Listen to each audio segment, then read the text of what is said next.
ठीक है, टर्गर हो जाता है ये, और इसके ऑर्गन वेट भी जो है ना इंक्रीज कर जाता है, वाटर आएगा, स्वेलिंग हुई है ना ऑफकोर्स। फिर इसके माइक्रोस्कोपिक फीचर्स में हमें वैक्यूल्स नजर आते हैं जो कि पिंच्ड ऑफ सेगमेंट्स होते हैं रफ एंडोप्लाज्मिक रेटिकुलम के, एंडोप्लाज्मिक रेटिकुलम के होते हैं, और हम लोग हाइड्रोफोबिक वैक्यूलर डिजेनरेशन भी बोलते हैं। ठीक है, स्टेट को माइक्रोस्कोपिक सेलुलर स्वेलिंग को हाइड्रोफोबिक चेंज या वैक्यूलर डिजेनरेशन भी बोलते हैं। फिर फैटी चेंज आते हैं। ठीक है, सेकंड चेंज आते हैं फैटी चेंज। इसमें क्या होता है फैटी चेंज में कि साइटोप्लाज्म में जो है ना हमें ट्राइग्लिसराइड लिपिड कंटेनिंग वैक्यूल्स नजर आ रहे होते हैं। ठीक है, इसलिए होते हैं ट्राइग्लिसराइड कंटेनिंग लिपिड वैक्यूल्स हमें इसमें साइटोप्लाज्म में नजर आ रहे होते हैं, और ये मोस्टली सिर्फ उन केसेस में नजर आते हैं जहां पे उस ऑर्गन में नजर आते हैं जहां पे लिपिड मेटाबॉलिज्म होता है, तो ट्राइग्लिसराइड कंटेनिंग लिपिड वैक्यूल्स नजर आ रहे होते हैं, फॉर एग्जांपल लिवर में। ठीक है, triglyceride containing lipid vacuoles lipid metabolism में सच एज लिवर में नजर आ रहे होते हैं। फिर अदर मॉर्फोलॉजिकल चेंजेस हमारे पास आती हैं। ठीक है, अब ये अदर मॉर्फोलॉजिकल चेंजेस देखो, अगर हम बाहर प्लाज्मा से स्टार्ट करते हैं। ठीक है, प्लाज्मा मेम्ब्रेन जो है वो एक इंक्रीज परमेबिलिटी इसकी इंक्रीज हुई है। दूसरा इसमें जो है ना ब्लैबिंग होगी, ठीक है, ब्लंटिंग होगी, ब्लैबिंग होगी, ब्लंटिंग होगी, और ये जो माइक्रोविला है इसकी डिस्टॉर्शन होगी, और जो इंटरसेलुलर अटैचमेंट है ना वो लूज हो जाएंगे ना। ठीक है, ये हमें इसमें नजर आएगी। उसके बाद हम आते हैं माइटोकॉन्ड्रिया की वजह। ये जो माइटोकॉन्ड्रिया है ना इसकी जो है ना ये स्वेल हो जाएगा। ठीक है, और फॉस्फोलिपिड रिच अमॉर्फस डेंसिटीज। ठीक है, फॉस्फोलिपिड रिच अमॉर्फस डेंसिटीज जो है ना उसकी अपीयरेंस होगी। देखो, फॉस्फोलिपिड रिच अमॉर्फस डेंसिटीज की जो है वो अपीयरेंस होगी। फिर हम आते हैं एंडोप्लाज्मिक रेटिकुलम। एंडोप्लाज्मिक रेटिकुलम के जो राइबोसोम्स हैं वो डिटैच कर जाएंगे, और जो पोलिसोम्स हैं उसकी भी डिसएसोसिएशन हो जाएगी। फिर हम लोग बात करते हैं न्यूक्लियस की। न्यूक्लियस में क्रोमैटिन होता है, क्रोमैटिन की क्लम्पिंग हो जाएगी, और हमें माइलिन फिगर्स भी नजर आएंगे। माइलिन फिगर्स क्या होते हैं?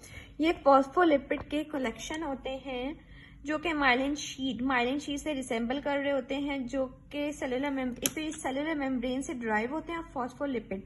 ठीक है, सेलुलर मेम्ब्रेन भी तो फॉस्फोलिपिड से बनी हुई होती है ना, तो इसलिए फॉस्फोलिपिड सेलुलर मेम्ब्रेन से ड्राइव होते हैं। फॉस्फोलिपिड रिजेंबलिंग माइलिन शीट्स होती है, माइलिन शीट की तरह रिजेंबल कर रही होती है, लेकिन फॉस्फोलिपिड से बनी हुई होती है। फिर अब हमारे पास आता है, ठीक है, अब आता है सेल डेथ। ठीक है, अब देखो पॉइंट ऑफ अंडर अब क्या होता है कि कौन सी वो चीजें कि दोबारा उसमें रिटर्न नहीं हो सकती है।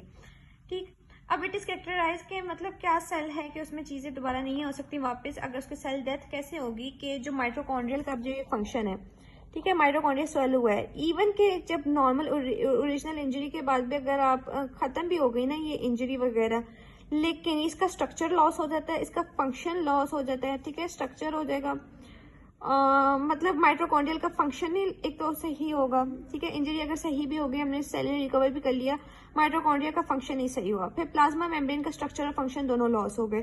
फिर तीसरा जो डीएनए है ना, और इसका डीएनए का लॉस हो जाएगा, उसका क्रोमेटिन का जो है वो स्ट्रक्चरल इंटीग्रिटी भी खत्म हो जाएगी, तो तब इसकी जो ना सेल की डेथ हो जाए एक ही कि मतलब इसमें रिटर्न नहीं हो पाएगी। माइटोकॉन्ड्रिया का भी फंक्शन, प्लाज्मा मेम्ब्रेन भी, और डीएनए का भी सारा, तो ये सारे इसमें पॉइंट ऑफ अंडर में आते हैं। फिर सेल डेथ आती है हमारे पास, सेल डेथ।